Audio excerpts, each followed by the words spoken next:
American English,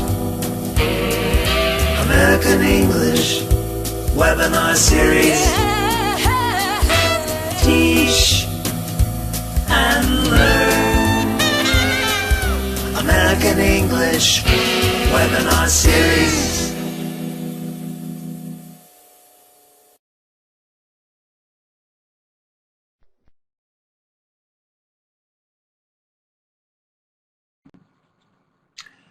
Welcome to the American English webinar series, brought to you by the American English team at the U.S. Department of State in Washington, D.C. My name is Curtis, part of the American English team, also known as Moderator Curtis. You'll also see my friends, Moderator Amy and Moderator Katie, in the chat box to help you.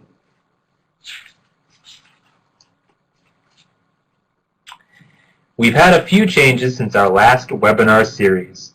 This webinar program is now called the American English Webinar Series.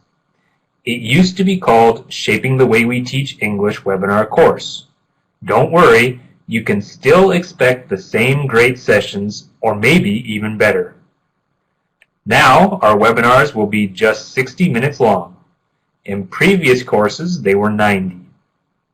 What's most exciting about our new American English webinar series is that each month the webinars will be related to a specific theme that you can also find on the American English website in the Teacher's Corner.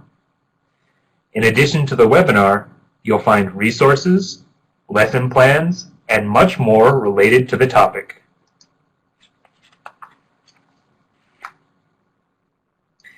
Here you can see the schedule for this series. After today, our next webinar is Learn It, Share It, using a variety of tools for sharing best practices and materials across continents by Ryan Brooks.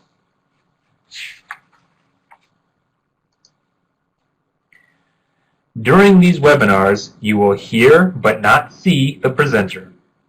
The way for you to participate is by using the chat box, as you are already doing. This is where you can ask questions or make comments related to today's topic.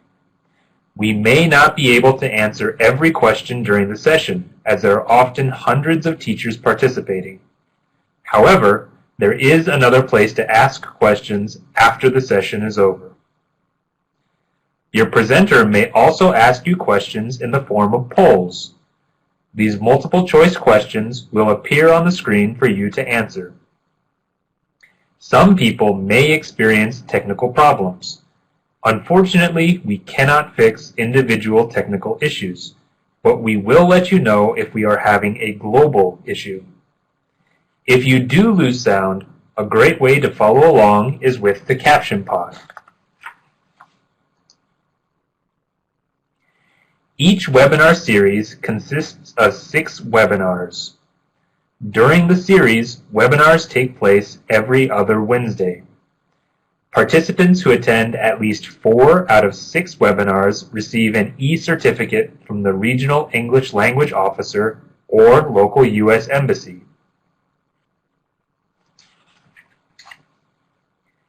To ensure you are eligible for the e-certificate, we will ask you to submit your attendance at the very end of the webinar.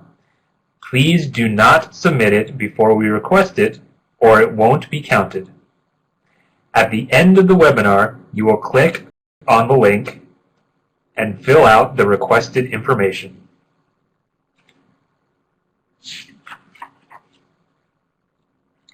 We hope many of you are already familiar with our Ning site, but if you haven't registered yet, please do join. Here you can find resources and discussion questions related to each webinar, as well as all of the webinar recordings. This is also where you can ask presenter questions after the webinar. If you visited the site before, you may notice it looks a little bit different. Don't worry, all the content is still there. The site just has a new name and a new look.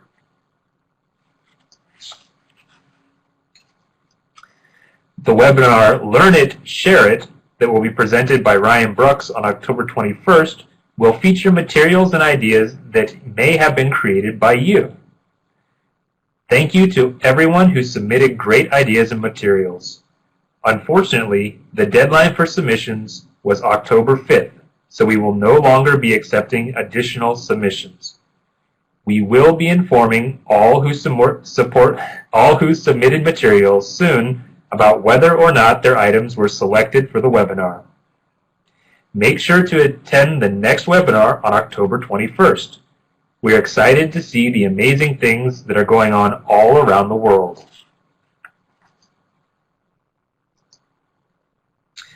And now, it's time for today's webinar. The session is Co-Teaching, Strategies for Sharing and Improving the Teaching Experience.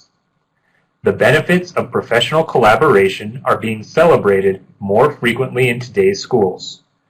This shift away from the individual teacher behind a closed door with his or her own class of students has brought about a new method of instructional delivery, co-teaching. While the idea of sharing space and responsibilities with another teacher can be challenging, an effective arrangement can have many benefits. In today's presentation, our presenter will discuss what is needed for a successful educational partnership and present several co-teaching models along with ideas for practical classroom applications. Our presenter today is Amy Hanna. Amy has 10 years of experience in the field of teaching English as a second language. Early in her career, she taught in the elementary school classroom, earning her MAT and TESOL in the evenings. In 2013, she headed to South Africa as an English language fellow. Then she moved to Kuala Lumpur, Malaysia, and worked in the e-learning industry, developing content for high school students learning English. She is currently working with the English language programs on English Teaching Forum and the American English website. She loves traveling, cooking, running, and spending time with her two awesome dogs. And now we'll hand it over to you, Amy.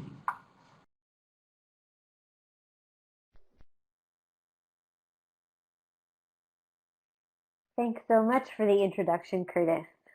Welcome to webinar 1.3 of the American English webinar series. Co-teaching, strategies for sharing and improving the teaching experience. As you heard, I'm Amy, and I'm really excited to be presenting this webinar to all of you today. I was looking at the polls while I was waiting for us to start, and it looks like a lot of you have tried co-teaching before, but there are a good amount of you that also haven't tried it yet. Most of you are very willing to try it and say you would trust another teacher enough to try it.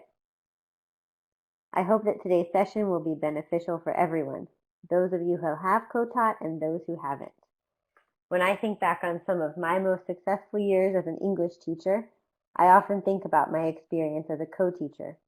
A great co-teaching relationship can really help educators try new things and grow professionally. The best part is that when a co-teaching arrangement works well, the students often benefit and grow too.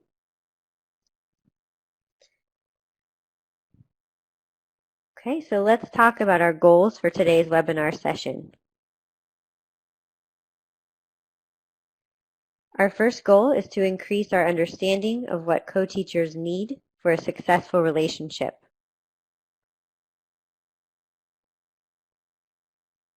We're going to learn the 5 most common models of co-teaching.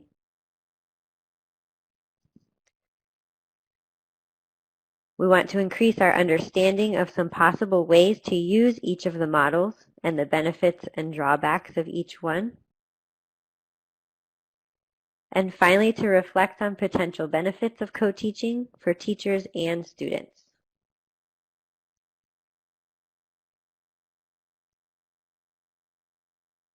Okay, before we begin, let's define co-teaching. Co-teaching is when 2 or more professionals collaborate to deliver instruction to a shared group of students in a common space. So in co-teaching, we see teachers sharing accountability, planning, and instruction for the same group of students that they share together. And this can be done in many different ways. It can also be done with more than 2 teachers, but for today we're going to focus on co-teaching models involving 2 educators. This definition is paraphrased from Dr. Marilyn Friend's website, and she is a respected expert in the field of co-teaching.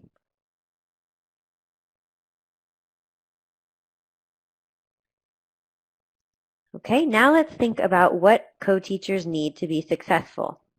Let's go to the chat box for this. If any of you have co-taught before, or even if you haven't, what do you think you need to function in a professional relationship with another teacher? You can type your answers into the chat box. Maybe you would need planning time, or a willingness to be open, or a willingness to share space. Just tell us whatever you think you would need. Okay, I see some good responses coming in. From Javier, he says teamwork. That is definitely necessary for co-teachers. And a need to be open and understanding. That's also definitely very important for co-teachers. To have the same goals, yes. Focusing on your students and improving education for your students should be your same goal with your co-teacher. Okay, great. I see some really good answers here. Let's look at some others. Okay, the first thing on my list was trust. Co-teachers need to believe in each other's skills and abilities and know that they can depend on each other to fulfill certain duties. Okay, my next one is balance. In a co-teaching arrangement, the work has to be shared between the 2 teachers. Agreements have to be made about who does certain tasks in terms of teaching, planning, and preparation. Time. Co-teachers have to be willing to spend time planning and preparing so that things run smoothly with their students. This can mean requesting time to plan from school administrators or making the time on your own. Next is flexibility. Teachers that are co-teaching have to be willing to reflect on their teaching, the experiences in their classroom, and adapt as needed. They have to be willing to try new things and learn from each other.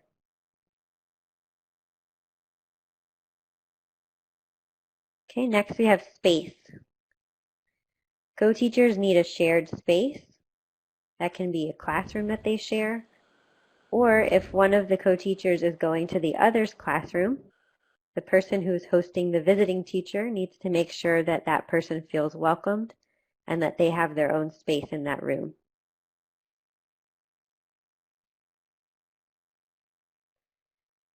Okay, and communication. Co-teachers must be willing to discuss what works well, what things might need to be changed, or if something comes up that disrupts a routine when they're co-teaching. This is probably the most important element. And finally, support. Co-teachers function best when they're supported by their school community. A supportive school administrator will work to help co-teachers with issues like planning time or space, and this can make a big difference in the success of the arrangement.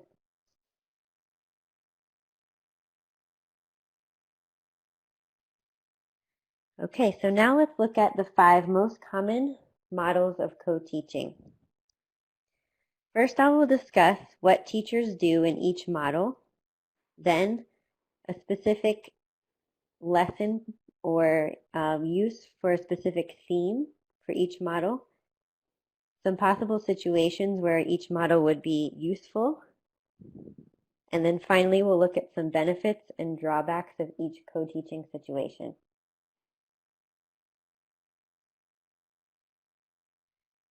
Okay, to illustrate the 5 models, I will use these 2 co-teachers shown here. Keep in mind that teacher 1 and teacher 2 are just labels, and either teacher could fulfill both roles shown in the models. The teachers can change positions and move back and forth between roles depending on their strengths or the needs of a particular lesson. In fact, it is encouraged for teachers to do this so that they play an equal role in the eyes of the students.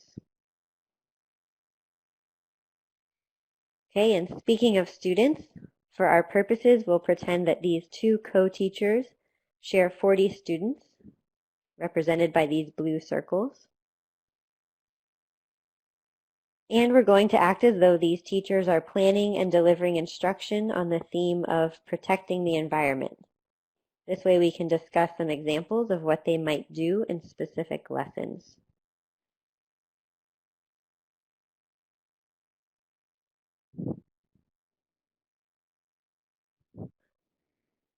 Okay, the first model is one teach, one support. In this arrangement, one teacher takes on the responsibility of delivering the lesson and managing the students in the classroom. This may seem unfair, but the other teacher actually provides support in some very important ways. As you can see in this visual, teacher 1 is presenting the lesson to all of the students, and teacher 2 is providing support, which can be done in several ways.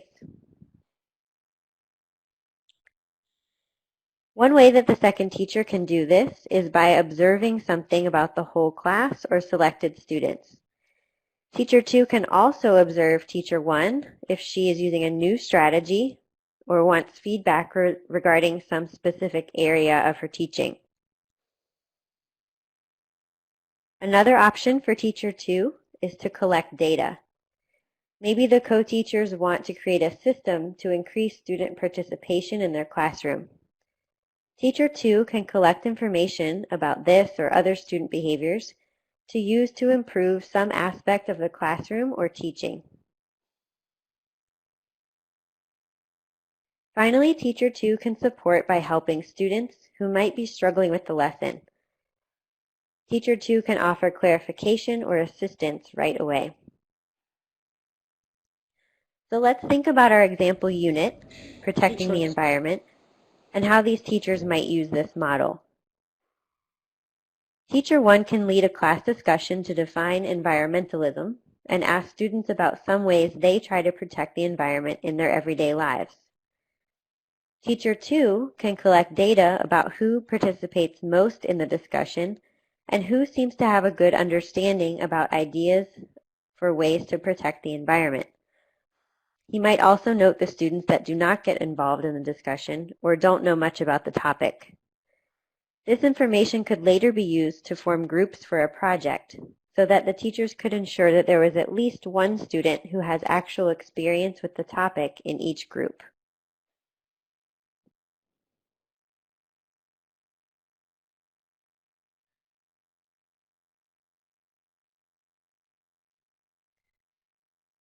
Okay, and now some other uses for the one teach, one support model are again data collection. As mentioned, this can be something related to student behavior, responses, or even academic data.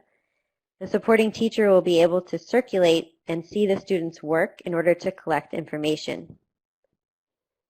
Similar to this is observation, which can be of one particular student, a group, or the whole class. It is important to note here that observation can also be done between teachers, especially if one teacher wants to model a specific teaching strategy for the other. And in the one teach, one support model, the supporting teacher is not teaching. They're simply circulating around the classroom, and the only time they might interact with students is if their role is to be helping. So if they notice a student is struggling or has a question, they might walk over to that one student and help them briefly, but they're not delivering the lesson. Okay, and there are some helpful resources from American English that could be used with this model. There's a webinar called Teachers Helping Teachers, Peer Observation for Professional Development, and also an article in English Teaching Forum called Observation Tools for Professional Development. Both of these will be available on the Ning, and they have some great ideas for how co-teachers can provide support and help each other grow using this model.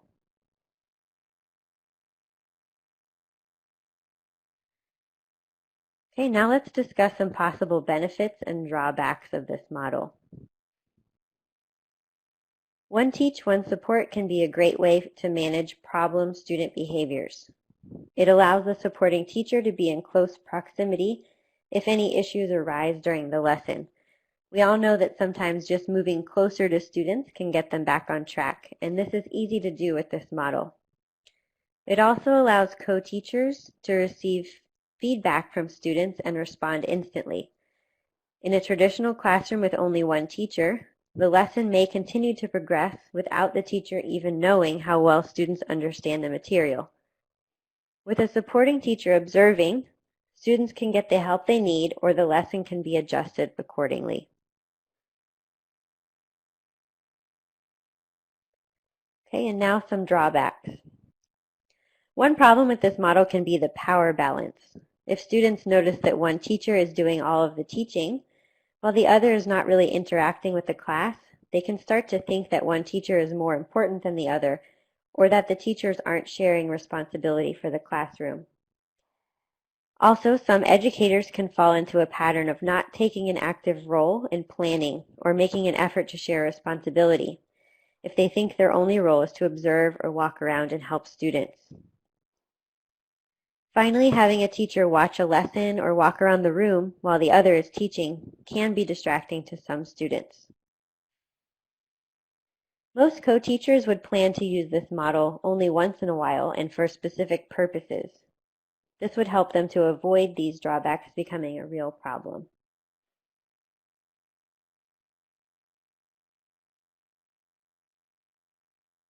Okay, now let's look at our next model, team teaching. As you can see here, in this model, both co-teachers share responsibility for delivering the lesson and managing the students.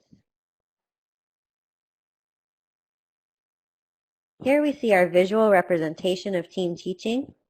Both teacher 1 and teacher 2 are in front of the students giving the lesson. This can take some practice and effort, but it can be fun and effective when done well. Note that in this model, both teachers are teaching all of the students together at the same time. So if we return to our unit theme of protecting the environment, this model would be a great one to use for a science experiment. As part of the unit, these teachers want to do an experiment to show the effects of oil spills on marine life. The students will be working to try to remove oil from feathers to show how devastating oil spills can be to birds.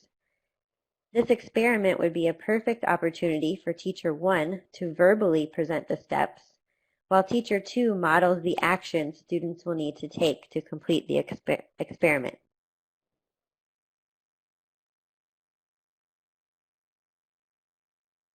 And some other great uses for team teaching are lessons where co-teachers might need to do a lot of modeling for students, as we just discussed in our example about protecting the environment. A science experiment can be a very helpful situation where teacher 1 could verbally present the steps and teacher 2 can do the actions. Another use would be if there are multiple approaches or strategies co-teachers want to present to the class. For instance, if the teachers want students to learn 2 different ways to solve a multiplication problem, each teacher could explain one way to solve it. Team teaching can also be great for presenting 2 different sides of an issue, with each teacher representing one position or one opinion.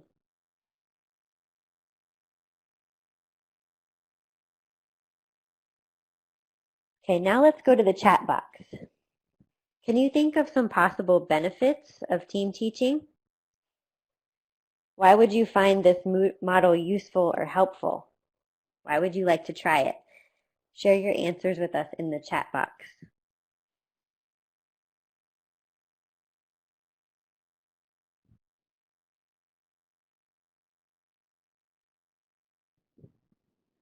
Okay, I see some great ideas. You feel confident in team teaching. That's a great point. When you have somebody teaching with you, you might be more inclined to try something new or try a new strategy with your students. Some other people say you learn from each other. That is definitely true. I think we all get comfortable in our own ways of teaching, and maybe seeing somebody else do something differently Might help us to grow professionally. Or we might get feedback from our co-teacher. That's a good point. Someone says you might feel more relaxed. Sure, if you have another educator supporting you in your teaching and helping you do things, it might kind of make you a little less nervous or feel more confident in your teaching. These are all great ideas. I see another one, help with lower level students. Sure, it might help students to see things presented in two different ways instead of working with just one teacher's style all the time. Excellent ideas.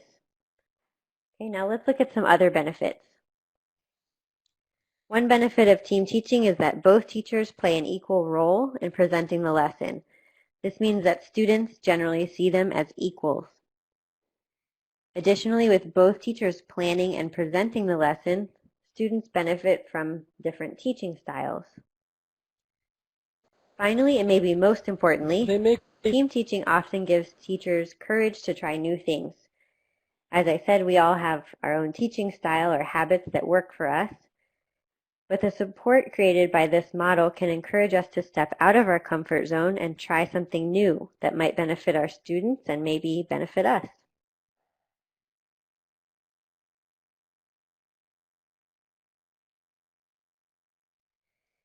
Okay, and now some potential drawbacks. Team teaching is very hard to do successfully without lots of planning ahead of time. This can be difficult for many teachers because of schedules that are already packed full. Trying to find time to meet and prepare with a co-teacher can sometimes be difficult. One other drawback might be the relationship between the two teachers. Team teaching is not for everyone. It does take some flexibility and being comfortable with someone else's teaching style. Some co-teachers can have great relationships, but still find team teaching a bit of a challenge because it takes time to perfect.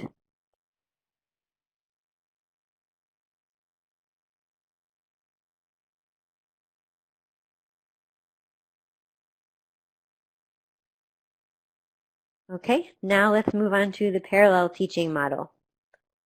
In this arrangement, the class is split in half, and both teachers present the same content. So each teacher is giving the same lesson, but to only half of the class. The teachers are not teaching together, but they are each teaching the same lesson to only half of the students.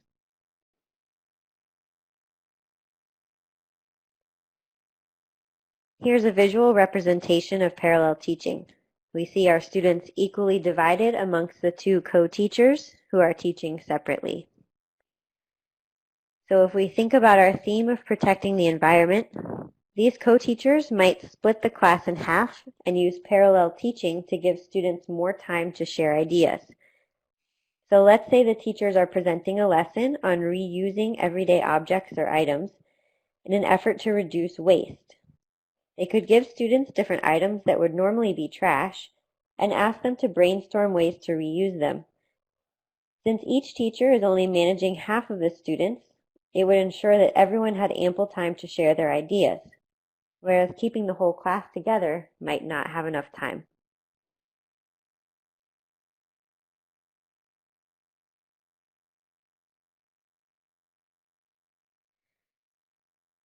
Okay, so when might co-teachers want to use this model? Parallel teaching can be very helpful when teachers are presenting complex content. If they're only working with half of the class, students get more personal attention and can ask more questions. Along the same lines, this model can be great for activities that require a lot of time. For example, maybe co-teachers have assigned their students a presentation. With 40 students in the class, it might take too long for everyone to present to both teachers. But with 20 students presenting to half the class and only one teacher, the presentations can be given in half the time. Finally, parallel teaching is great for debates or activities that require students to argue a position. While both groups can be presented with the same lesson about a topic, each group could then be asked to argue a different position as an assignment.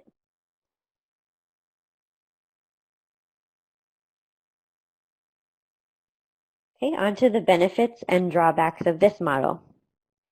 Parallel teaching can be helpful in managing student behavior.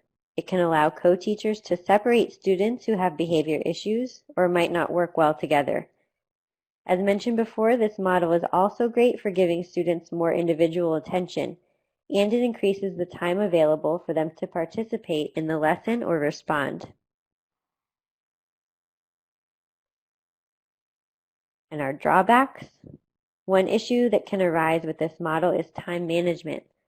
In order for parallel teaching to work, both teachers have to stick to the time allotted for the lesson and pace themselves accordingly.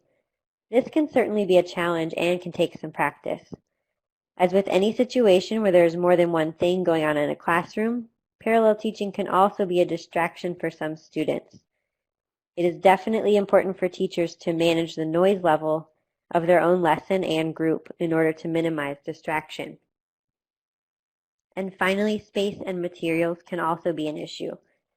There must be enough space in the room for groups to meet separately and far enough away from each other that students can stay on task. With both teachers giving the same lesson, they also have to have copies of texts or other materials for each teacher to use with their own group.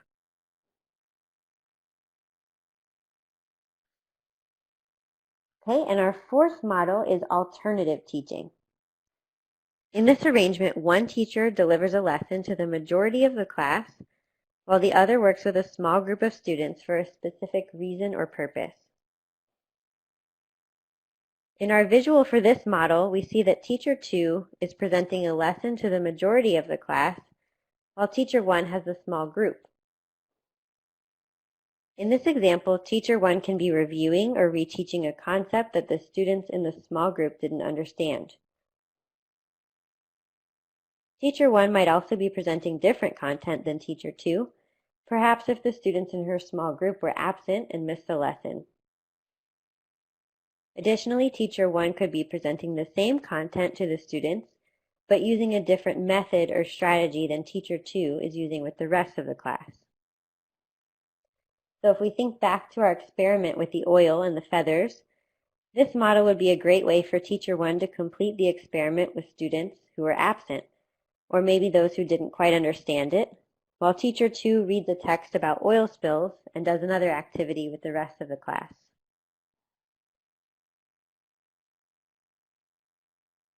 Now some other possible uses for alternative teaching.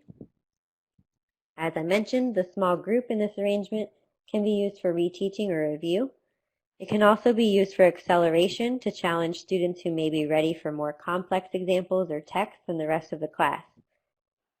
It can also be great for presenting the same content in a different way, maybe to appeal to different learning styles in the class.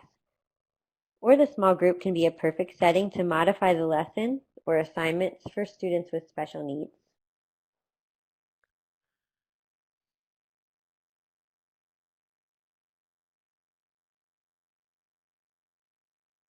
Some benefits of alternative teaching. It can give students more individual attention or address special needs within the classroom.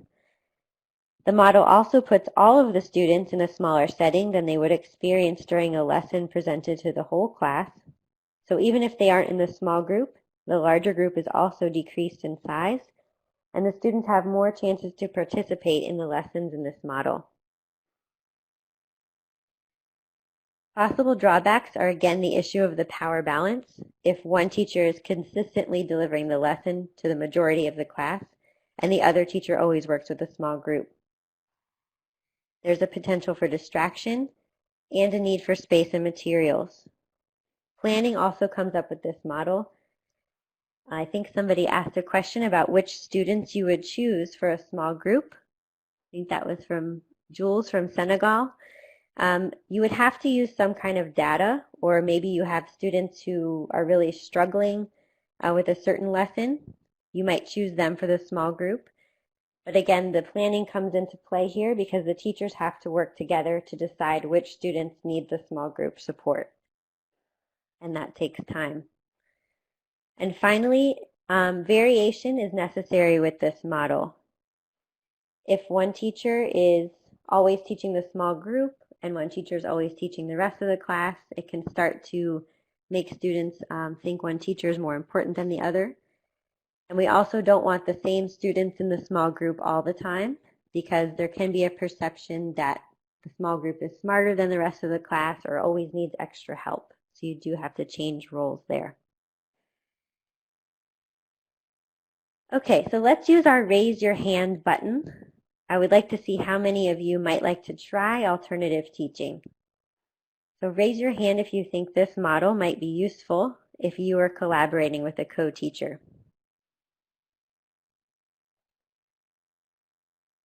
Wow, great. Lots of hands are going up. Looks like lots of you would be willing to try alternative teaching in your own classrooms. That's great.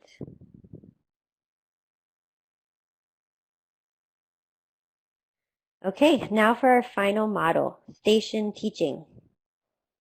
As we see on this slide, this model requires that different learning stations are set up in the classroom. So we have station 1, represented by S1, S2 for station 2, and so on. In this model, each co-teacher will essentially become a station, and we'll see more on how this works in just a minute.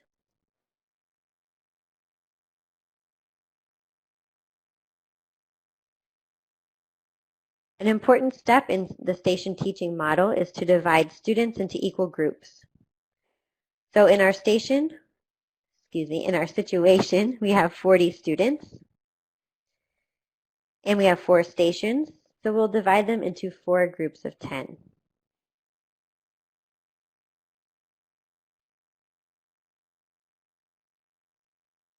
Before we get to our visuals, there are some important things to note with this model. Okay, first, the groups of students will rotate through all of the learning stations. They will stay at each station for a set amount of time. So let's say your class period is 55 minutes and you want to have 4 learning stations. You might estimate that each group would stay at each station for 10 minutes. This would allow ample time for transitions into the classroom, out of the classroom, and between learning stations. Next, in station teaching, as I mentioned before, each teacher is delivering a part of the content in his or her station. So as the groups rotate, the teachers will repeat the same lesson for each group of students that comes through his or her station. Okay, so let's look at this visually. Here we see teacher 1 and teacher 2, each assigned to their own learning station. The other 2 learning stations are independent activities that students can do without a teacher. Okay, so here we see our student groups divided at the different learning stations. And now we see our arrows, which show that the groups will rotate after spending a set amount of time in each station. So thinking about our unit on protecting the environment, we would have 4 stations related to the topic. So maybe at station 1, students have to complete an activity to sort recyclable and non-recyclable items. In station 2, teacher 2 leads a short lesson on the current laws about recycling. In station 3, students have to create a poster with their group that tells the benefits of recycling. And in station 4, students work with teacher 1 to learn about the penalties for not following laws about recycling. So station 1 and station 3 are independent stations.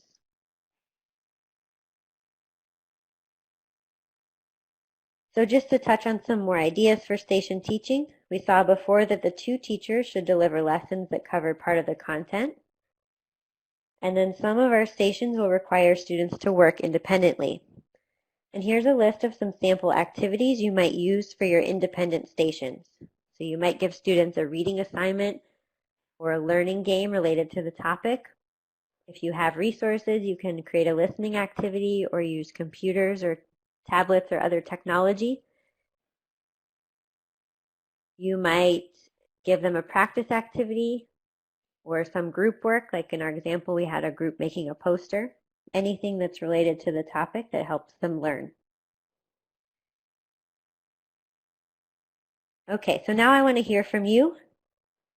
What are some other ideas for independent activities you could use for learning stations? You can type your ideas into the chat box.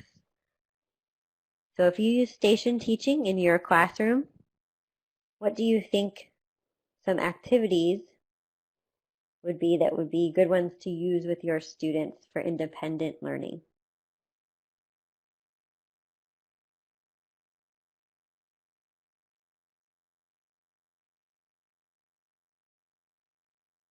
Okay, I see from Helen, she says station teaching is great when she does experiments in her classroom. That's great. Pablo suggests a writing activity.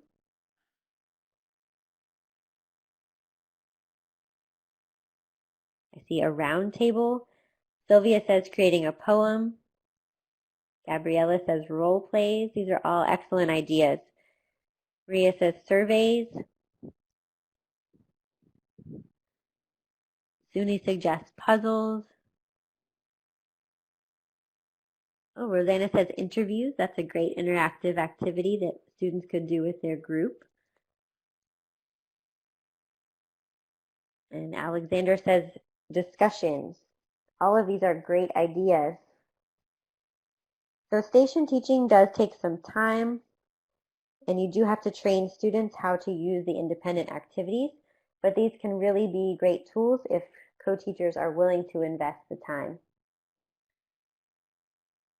Okay, now let's look at some other uses for this model.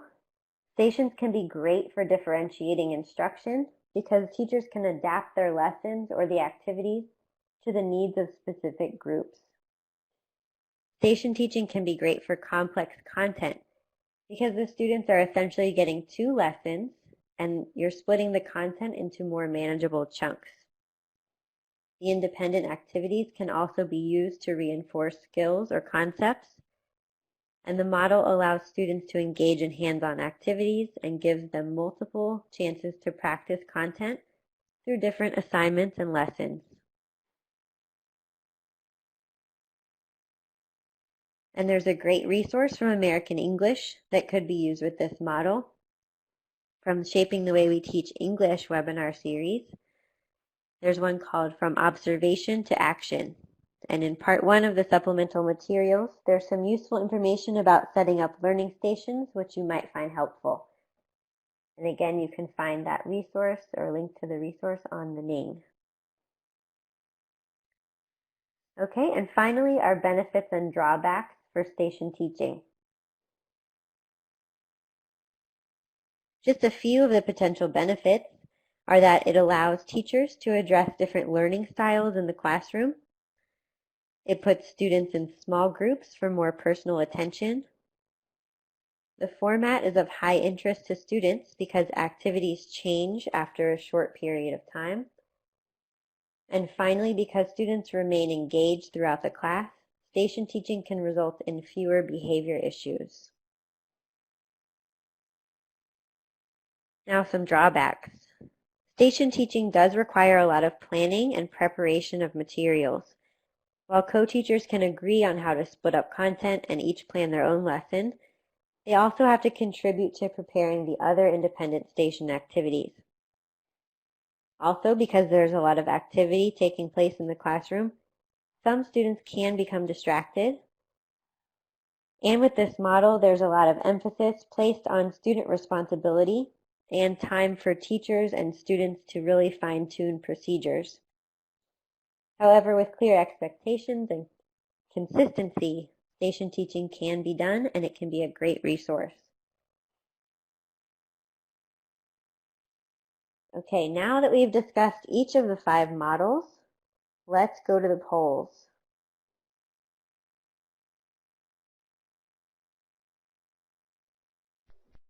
Okay, so our poll question is, which co-teaching model would you most like to try? So would you like to try one teach, one support? That's where one teacher does all of the teaching and classroom management. The other supports by collecting data or observing. Team teaching, where we have both teachers working together to deliver one lesson to all of the students. Parallel teaching, where the teachers are both giving the same lesson, but they're only teaching half the students at a time, and they're teaching separately. Alternative teaching, where one teacher works with a small group and the other teacher is delivering instruction to the rest of the class. Or station teaching, where we have the different learning stations set up and each teacher is essentially a station and delivers a lesson there.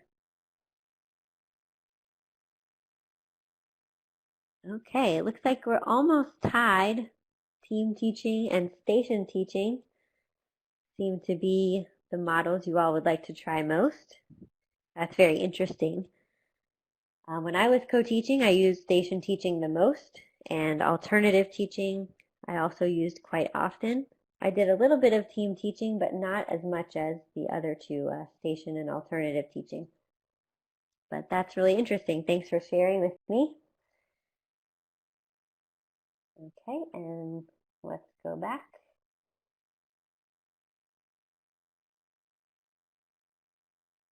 All right, and now that we've learned all 5 models, it's time for a short quiz. For this quiz, you will need to read the description that's displayed and then answer the poll to choose the name of the model that you think is being described.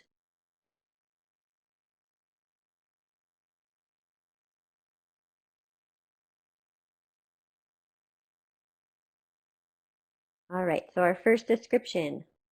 In this model, both teachers deliver instruction and manage the classroom at the same time.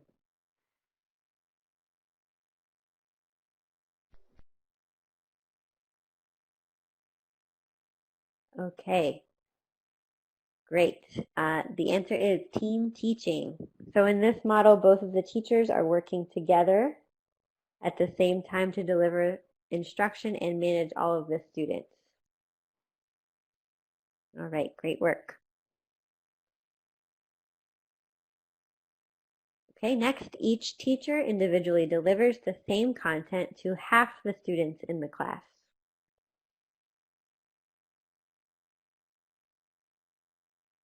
Okay, looks like most of you got this one, parallel teaching. And keep in mind the difference between parallel teaching and team teaching is that in parallel teaching, the teachers aren't working together. They're working separately, each having half of the students. They are teaching the same lesson, but they are still teaching separately to only half of the students.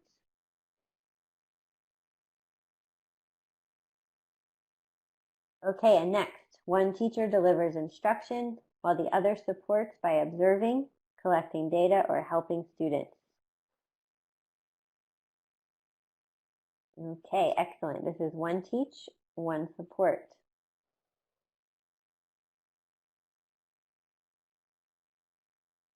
All right, next, each teacher delivers part of the content in a group in his or her station, and student groups rotate throughout learning stations.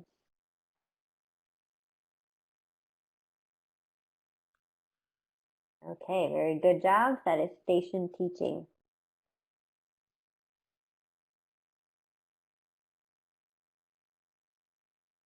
All right, and our last model, one teacher works with a small group of students while the other teacher delivers instruction to the rest of the class. Great, this is alternative teaching. All right, nice job with the review, everyone. I hope that helps you remember each of the co-teaching models.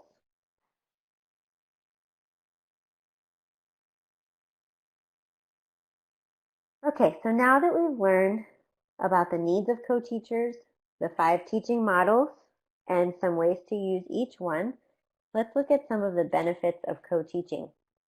So here we see a teacher and some students, and it's important to note that co-teaching can be a positive experience for both. Let's start by acknowledging how much co-teaching can help educators learn from their colleagues. If you think about a traditional classroom setting, with one teacher in one classroom, maybe the door is closed and there's little interaction or time to observe other professionals, we can say that there aren't a lot of naturally occurring opportunities to see other teachers in action and to learn from what they do. However, in a co-taught classroom, educators have many chances to observe other teachers and learn new ways of teaching and managing the classroom. This can really encourage professional growth in both of the teachers involved in co-teaching. Okay, next, working with another educator who may have a different teaching style or experience and ideas that are different from yours can really encourage creativity in lesson planning. As teachers, we often become comfortable with what we know and how we've always done things in our classrooms. But what is comfortable for us may not always be the best thing for our students. This is where having a fresh perspective and ideas can push us to try different strategies or activities we may not have thought about on our own. Finally, teaching can be a challenge sometimes, as we all know. Having a co-teacher is not only having another adult in the classroom, but it's great when they share responsibility for managing behavior, helping the students learn, and solving the day-to-day problems that arise in any classroom. This can make teachers feel more supported and less isolated than simply working alone.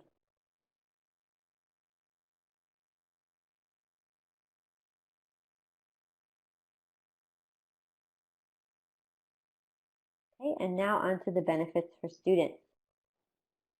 Co-teaching can offer students a chance to receive more personal attention and differentiated instruction than they might get in a classroom with just one teacher. So this doesn't necessarily mean that every day each student gets direct attention from one of the co-teachers. And we do know that sometimes two whole classrooms of students are combined, so it doesn't mean that the teacher-to-student ratio changes, but some of the models allow students to work in smaller groups. And also the planning involved in co-teaching really helps teachers address different needs in ways they aren't able to do when they're working independently. So even if students don't receive attention directly from one of the co-teachers every day, the instruction is tailored to meet their needs and is differentiated more than if they were simply working in a traditional classroom with one teacher. Co-teaching also allows students to try new things, because of the different perspectives both teachers offer when planning lessons. As mentioned before, in a co-teaching arrangement, both teachers will have different teaching styles and perspectives on how to present content. This will naturally cause teachers to attempt new ways of teaching. This exposes students in co-taught classrooms to strategies and activities they might not get to experience otherwise.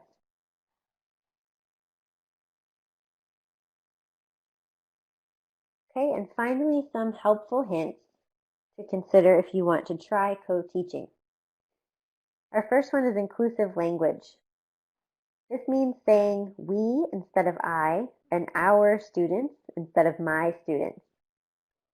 So using inclusive language can really make a difference in how your students perceive each of your roles if you're co-teaching. And also, both teachers should be addressed with the same naming structure or title. So you would say Mr. Garcia and Mrs. Ortiz, not Mr. Garcia and Sandra. This communicates an equal balance of power in the classroom. Next, planning is key. Co-teaching does take a lot of time outside of class to be successful. It is critical that teachers have time to sit down and plan together. With planning time also comes sharing the work. It's important that co-teachers agree on the division of tasks in order to maintain a functional working relationship. When one teacher is doing more work than the other, it can put a strain on the relationship and have negative effects in the classroom. Next, communicate. Co-teachers not only need to be open to discussion about teaching and sharing work, but also need to be sure they're open about their lesson plans or any issues that arise. Resources like Skype, email, Dropbox, or Google Drive are great ways to keep lines of communication open. Communication is really key to maintaining a successful arrangement. And last but certainly not least, stay united. Any relationship has its challenges and rough spots, but when co-teachers remember that they are united to benefit their students, they can work through conflicts without damaging their relationship. This also means handling issues at appropriate times and not in front of students. Co-teachers should always show students that they are united and supportive of each other no matter what. Okay, now that we're approaching the end of the session, let's go to the polls.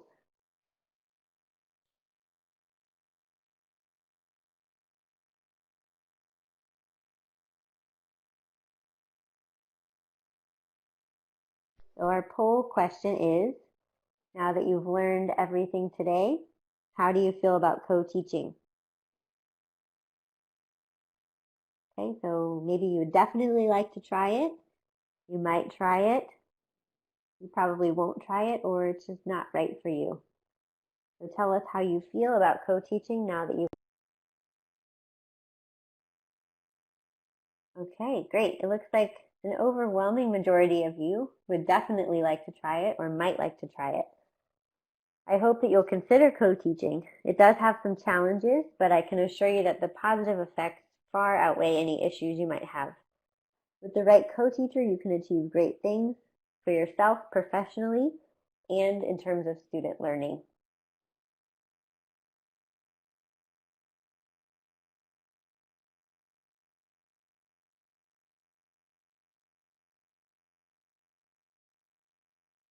Okay, and finally, I've collected a few resources that I think are great if you'd like to learn more about co-teaching or get some ideas for how to implement it in your own school. The first one is a book called Purposeful Co-Teaching: Real Cases and Effective Strategies. This has a lot of tools for teachers to use and a lot of great ideas for co-teaching.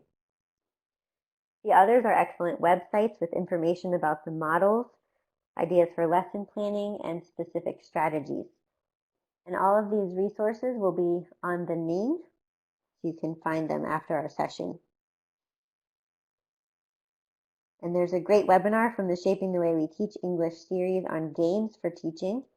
And there are some printable materials that you could use if you decided to try station teaching.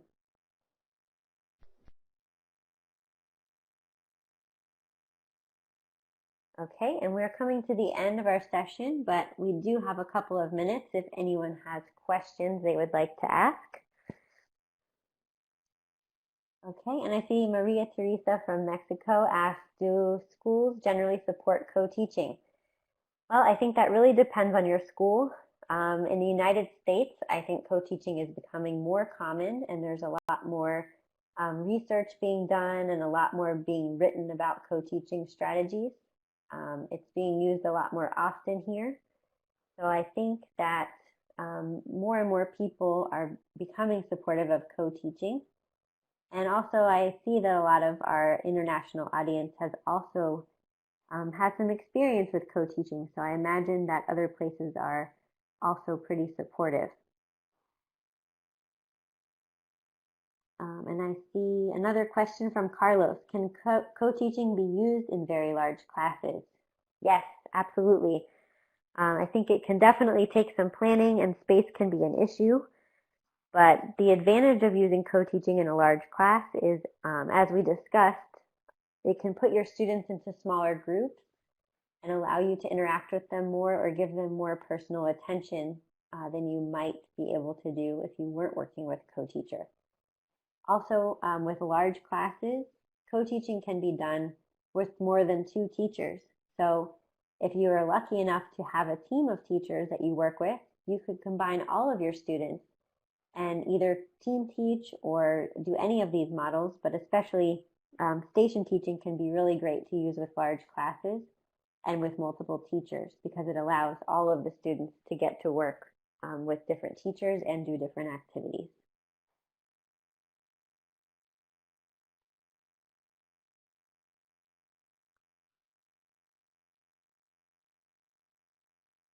Okay, and then I saw another question, how often should you co-teach?